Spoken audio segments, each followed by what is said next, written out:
ഇതാണ്ട് നമ്മുടെ ഇവിടുത്തെ സർപ്പക്കാവില് വരാൻ പേടിയല്ലായിരുന്നു പണ്ട്. പേടിയല്ലായിരുന്നു സർപ്പക്കാവ്. പക്ഷെ സർപ്പക്കാവ് എന്ന് പറയുന്നത് നമ്മുടെ പ്രകൃതിയുമായിട്ട് ഒത്തിണങ്ങി നിൽക്കുന്ന ഏറ്റവും നല്ല രീതിയിൽ സന്തുലിതാവസ്ഥ നിലനിർത്തുന്ന സംഗതിയാണ്. ശ്രീബുദ്ധപുരത്ത് ഞങ്ങളുടെ പണ്ട് പറഞ്ഞു കേട്ടിട്ടുണ്ട്, സർപ്പക്കാവ് നശിപ്പിച്ചതിന്റെ പേരിൽ ചില കുടുംബങ്ങൾ നശിച്ചുപോയ കഥ കേട്ടിട്ടുണ്ട്. അങ്ങനെ കുറെ കഥകളുണ്ട്. ചിലപ്പോൾ ഈ വീഡിയോ കാണുന്ന ആളുകളുടെ ഒക്കെ റിലേറ്റീവ്സിലോ അല്ലെങ്കിൽ അതുമായി ബന്ധപ്പെട്ട് ചിലപ്പോൾ ഈ വീഡിയോ കാണുന്ന ആളുകളുമായി ബന്ധപ്പെട്ടിട്ടുള്ള കഥകളൊക്കെ ഉണ്ടാകാം. സർപ്പക്കാവുകൾ സംരക്ഷിക്കപ്പെടുക എന്ന് പറയുന്നത് ഒരു പ്രകൃതിയെ സംരക്ഷിക്കുന്നതിന്റെ ഭാഗമാണ്. അതുകൊണ്ടാണ് ഈ അമ്പലങ്ങളും കാവുകളൊക്കെ സംരക്ഷിക്കപ്പെടണമെന്ന് പറയുന്നത്. പണ്ട് സർപ്പക്കാവുകളിലേക്ക് വരാൻ വേണ്ടി തന്നെ പേടിയായിരുന്നു. കാരണം സർപ്പം ഉണ്ടാവും, കൊത്തു എന്നൊക്കെ പറഞ്ഞിട്ട് നമ്മൾ പേടിപ്പിച്ചിട്ടുണ്ടാവും കുറെ ആളുകൾ. ഇങ്ങനെ ഉണ്ട്. അതുപോലെ തന്നെ പറഞ്ഞതാണ് കാവുകൾ സംരക്ഷിക്കപ്പെട്ട, അതായത് കാവുകൾ അതുപോലെ തന്നെ കാവുകൾ സർപ്പക്കാവുകൾ നശിപ്പിച്ചു കഴിഞ്ഞ കുടുംബങ്ങളും ആളുകളൊക്കെ പിന്നീട് വളരെയധികം ബുദ്ധിമുട്ടോടുകൂടിയാണ് ജീവിച്ചത്. അവർക്ക് കഷ്ടപ്പാടുണ്ടായിട്ടുണ്ടെന്നൊക്കെ പറഞ്ഞിട്ട് കുറെ കഥകൾ ചിലപ്പോൾ ഈ വീഡിയോ കാണുന്ന നിങ്ങൾ റിലേറ്റ് ചെയ്തിട്ടും സംഗതികളൊക്കെ ഉണ്ടാവും. പക്ഷെ നമ്മൾ മനസ്സിലാക്കേണ്ട ഒരു സംഗതി, കാവുകളും അതുപോലെ തന്നെ അമ്പലവുമായി ബന്ധപ്പെട്ടിട്ട് നിൽക്കുന്ന സ്ഥലങ്ങളൊക്കെ പ്രകൃതിയുമായി ഒത്തിണങ്ങി നിൽക്കുന്ന സന്തുലിതാവസ്ഥ നിലനിർത്തുന്ന പ്രദേശങ്ങളാണ്. അതുകൊണ്ടാണ് സർപ്പക്കാവുകൾ സംരക്ഷിക്കപ്പെടണമെന്ന് നമ്മൾ പറയുന്നത്. കാരണം പ്രകൃതിക്ക് അത്രത്തോളം വേണ്ട കുറേ സംഗതികളുണ്ട്. ഒരു സർപ്പം ഉണ്ടെങ്കിൽ അതുമായി ബന്ധപ്പെട്ടിട്ടുള്ള സന്തുലിതാവസ്ഥ ഈ ഭൂമിയിൽ ഉണ്ടാവും.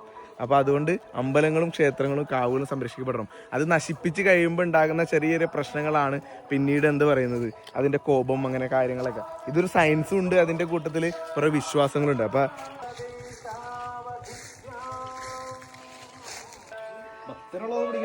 ഭക്തരെ പിടിച്ചു, ഭക്തരെല്ലാരും ഉണ്ട്. തിരുമേനി പറയാം. ഞാൻ ഇപ്പൊ പറഞ്ഞു, ഇപ്പൊ നമ്മളുടെ ഉള്ളിലെ പുനരുദ്ധാരണവുമായി ബന്ധപ്പെട്ടിട്ട് പറഞ്ഞു. അമ്പലം എന്ന് പറഞ്ഞപ്പോ ഞങ്ങളുടെ അമ്പലമല്ലേ, നമ്മുടെ അമ്പലമല്ലേ. അപ്പൊ പിന്നെ നമ്മളെന്തായാലും ശ്രീബുദ്ധപുരത്തെ ഒരു ശ്രീബുദ്ധപുരക്കാരൻ എന്നുള്ള രീതിയിൽ ഈ അമ്പലം എന്ന് പറയുന്നത് ഏതെങ്കിലും ഒരു മതവിശ്വാസം മാത്രമല്ല, ഞങ്ങളുടെ എല്ലാവരുടെയാണ്. അപ്പൊ ഇവിടെ നടക്കുന്ന ഓരോ പ്രവർത്തനങ്ങളും അതിന്റെ ഭാഗമാക്കാനും ഞങ്ങൾക്ക് താല്പര്യമാണ്. ഇപ്പൊ ഇതിന്റെ ഉള്ളിൽ ചെറിയൊരു പുനരുദ്ധാരണ പ്രവർത്തനങ്ങൾ നടക്കുന്നുണ്ട്. നമ്മൾ എപ്പോഴും പറയാറുണ്ട്, ദേവാലയങ്ങൾ സംരക്ഷിക്കപ്പെടാതെ ദേവാലയങ്ങൾക്ക് വേണ്ടിയിട്ട് നമ്മൾ എന്തെങ്കിലും ചെയ്യുക. കാരണം ഇത് നിലനിൽക്കേണ്ടത് പ്രകൃതിയുടെ ആവശ്യമാണ്, ഞങ്ങളെപ്പോലുള്ള കുറേ മനുഷ്യന്മാരുടെ ആവശ്യമാണ്. കുറേ പേരുടെ വിശ്വാസങ്ങളും അവരുടെ പ്രാർത്ഥനകളൊക്കെ അർപ്പിക്കുന്നത്. ഇതിനു മുമ്പ് ഞാനൊരു ന്യൂസ് വായിച്ചിട്ടുണ്ട്. ബോംബെയിൽ ഒരു ക്ഷേത്ര കമ്മിറ്റി ഒരു പള്ളിയിലേക്ക് ഒരു മൈക്ക് സ്പോൺസർ ചെയ്തൊരു കഥ ഞാൻ വായിച്ചിട്ടുണ്ട്. അപ്പോൾ അത് വായിച്ചു കഴിഞ്ഞപ്പോൾ ഒരുപാട് ആളുകൾ, ഈ നാട്ടിൽ ഒരുപാട് ആളുകൾ അതെന്ത് ചെയ്തിട്ട് ഷെയർ ചെയ്തിട്ടുണ്ട്. ഞാനിത് പറയാൻ കാരണം, ഇത് വലിയൊരു സംഭാവന ചെയ്തിട്ട് അമ്പലത്തിന് ട്രസ്റ്റോ അല്ലെങ്കിൽ ഒരു സംഗതിയിലേക്ക് കൊടുക്കണം എന്നുള്ളതല്ല. അല്ലാതെ ഈ അമ്പലത്തിന്റെ പുനരുദ്ധാരണ പ്രവർത്തനങ്ങൾക്ക് നമ്മളാൽ കഴിയുന്ന രീതിയിലുള്ള ചെറിയൊരു സഹായം. മതസൗഹാർദ്ദത്തെ കുറിച്ച് പറയുകയാണെന്നുണ്ടെങ്കിൽ എൻ്റെ നാട്ടിലേക്ക് വരാനേ ഞാൻ പറയുള്ളൂ. കാരണം വെച്ചാൽ ഇവിടുത്തെ അമ്പലങ്ങളും പള്ളികളിലൊക്കെ നമുക്ക് കയറാനും നമുക്ക് അവിടെ വന്നിരിക്കാനൊന്നും ഇവിടെ ആരും ചോദ്യം ചെയ്യില്ല. അതുകൊണ്ട് തന്നെ ഈ അമ്പലം ഞങ്ങളുടെ കൂടെയാണ്, ഈ അമ്പലം ഞങ്ങളുടെയാണ്, ഈ അമ്പലത്തിൽ നടക്കുന്ന പ്രവർത്തനങ്ങൾ ഞങ്ങളുടെയാണ്. അപ്പൊ അതുമായി ബന്ധപ്പെട്ടിട്ടുള്ള എന്ത് പുനരുദ്ധാരണ പരിപാടികൾ വരുമ്പോഴും ഞങ്ങൾ അതിന്റെ ഭാഗവാക്കാവാൻ ശ്രമിക്കാറുണ്ട്.